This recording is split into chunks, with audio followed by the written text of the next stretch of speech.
Before I can properly get into today's video, I need to mention that there is a horrible problem with this game that Gaijin is just totally unwilling to fix. Easy fix, but they won't do it. You remember how I thought it was funny to write my subscriber count on my F-16C and then kill ridiculous numbers of people with it and put the videos on YouTube? Yeah, so it doesn't fit anymore.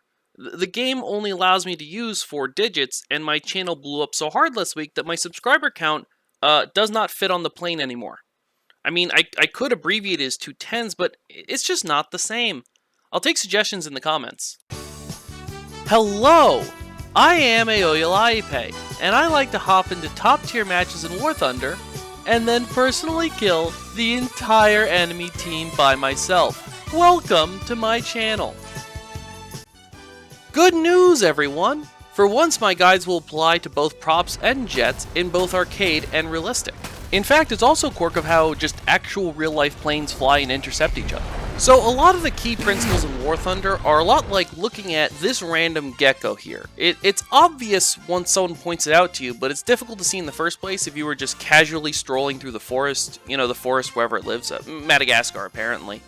I probably gave this video a very clickbait sounding title, but there actually is one easy trick that will let you outturn almost any plane with almost any other plane, yada yada yada. The catch is that it's a temporary advantage, and most players suck with temporary advantages, hence why I made this video. So anyways, I hit up my friend Roach God. He holds the world record top tier kill streak, at the moment at least. As a quick side note, he took the record from a guy whose in-game name was God, just God. Yes, that's right, people naming themselves God and then mowing down entire teams by themselves is a recurring issue in top tier arcade. Wait, you thought I was the best TTAA player? Oh, sweet summer child. I'm the one with a YouTube channel. I always laugh when people assume that game was easy and then they run into someone like God or the player God is scared of and just get their ass handed to them.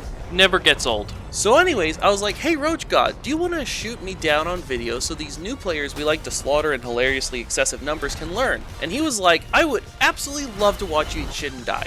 I just tend to have that effect on people. I have no idea why. Maybe it was something and or everything I said. So here we are. Roach God is in an Ariete, which is an extremely maneuverable Italian jet that no one plays because it's Italian. And tomato-sucking bureaucrats aren't known for designing good fighter jets. Now, I would love to shoot down Roach and smack the spaghetti out of his fat mouth, but I have a Hunter F58. It will lose a rate fight to an Ariete. And if you're extra new here, a rate fight is just a straight-up turn fight. However, my Hunter F58 is a good all-rounder, jack of all trades, master of nothing, medium everything sort of plane. This creates a powerful opportunity for me, as well as a trap for me to push myself into, which I will now do intentionally. I come up behind my target, but he sees me and turns. Let's see that again. Notice how I'm pulling lead on him? Yeah, I'm out turning him, but pew pew pew pew, I miss. So I'm gonna go after him and stick with him in this turn until he outturns me? Wait, but how did he outturn me if I was outturning him earlier? Has this ever happened to you? Well, congratulations, you just played yourself. My plane wasn't outturning the Ariete all by itself, it had a temporary boost from geometry. Surprise, that's right, you're now looking at a graph. For fun. Now, a lot of people will write me comments saying, but Aoyalaipe, and they always misspell my name, by the way. Ambushing people doesn't take any skill. But, I mean, I just ambushed you with a math lesson, and you're still gonna watch the video. So let's pretend we live in a world where planes have some sort of magical Black Ops bullshit UFO technology that lets them turn instantly with perfect energy retention. And I also have the editing skills to make that look remotely convincing. Now, let's say an attacker, represented here by a red plane because I am a hack with no creativity, is pursuing the blue defending plane that is 1 mile away and then makes a 90-degree turn. The blue plane needed to travel a grand total of 2 miles, but the red plane gets to travel less than that because it gets to cut the corner. And yes, this will be on the test. And if you fail the test, you wind up like this team. I just killed everyone again. Now, you're probably like, big whoop Aoyalaipe, some Greek guy figured out that a squared plus b squared equals c squared in like 500 BC. This isn't news. I learned that in middle school and then remembered it because I grew up to be a totally badass civil engineer. And that might all be true, but there's a magical side effect you may have missed. The defender made a 90-degree turn, but when the attacker cut the corner, The attacker not only changed the distance he needed to travel, but he also changed the angle he needed to turn. The attacker only needed to make a 45-degree turn, and that is where the magic happens. And if you play around with the angles, you'll need sine, cosine, and tangent to do that, and remember how much that stuff sucked? But if we just ignore that and cut to the chase, the key takeaway here is that no matter what, the attacker will always need to make a smaller turn than the defender. This theoretically gives you a way to, for all practical intents and purposes, outturn a plane that is more maneuverable, perhaps far more maneuverable, than your own plane. Now, of course, in practice, planes don't turn instantly, so the closer you get to the target, the more raw maneuverability matters, and the less geometry matters. However, cutting corners, the same thing that gives you a turning advantage in the first place, also gets you closer to the target. Once you cut the corner a few times, you're just in a straight up rate fight. That means all this math stuff with the graphs and whatnot gives you a purely temporary advantage. This tricks a lot of players into taking turn fights when they shouldn't because they think they can outturn targets that they actually can't.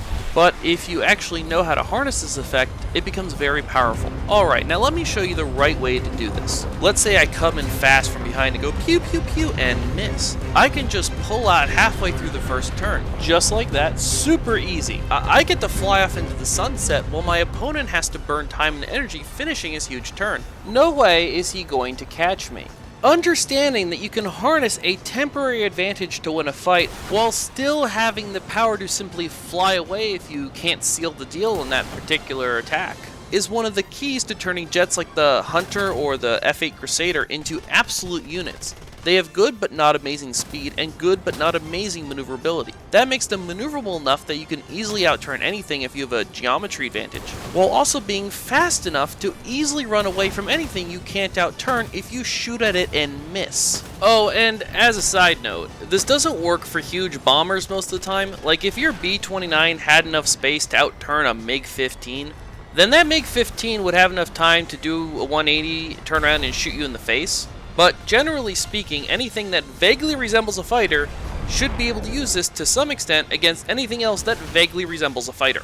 Now, let's say the roles are reversed. You now have the more maneuverable plane, and you're the one being chased down by a faster opponent. If their only weapon is a gun, then the most important thing you can do is to dodge your opponent's first burst of bullets. If they miss their first chance, they can't really get you, unless they circle all the way around, but that takes time and it's tricky if other people are shooting at them in the meantime. There's lots of ways to dodge bullets, everyone has their own style and best practices can vary by plane. But whatever you choose to do, it will almost always be more effective if you stomp your rudder. If someone is making a side shot at you, stomping your rudder will throw off your attacker's aim in an extra dimension, usually pretty significantly. And if you're being chased by a plane that is more maneuverable and faster than you, well, then that's why you keep your speed up in advance. Planning ahead is your friend. You can also use the terrain to your advantage. I created this Su-39 here, and I'm coming after him with a way faster plane. So he runs to a canyon and turns there because I can't cut the corner if there's a cliff in the way. And I couldn't just circle around to line up another shot because that would expose me to attack from some of his other teammates. So I just leave him. I thought that was a pretty cool move. Then I killed his entire team. Still, it was a pretty cool move though. On a related note, if there's just a straight up chase, that whole a squared plus b squared equals c squared thing tends to give the attacker an advantage, since they can just cut the corner on every little dodge and turn the defender makes. Every dodge and turn you make gives your attacker a shortcut. Oh, and it should be noted that people can cut your corner vertically just as much as they can horizontally. Most players will instinctively think horizontally instead of vertically, but War Thunder is, of course, a three-dimensional game. That's important to remember, especially once you start dealing with missiles. If you avoid turning left or right and instead hug the ground, just bob up and down over individual terrain features, then those terrain features will physically block your pursuer from cutting your corner.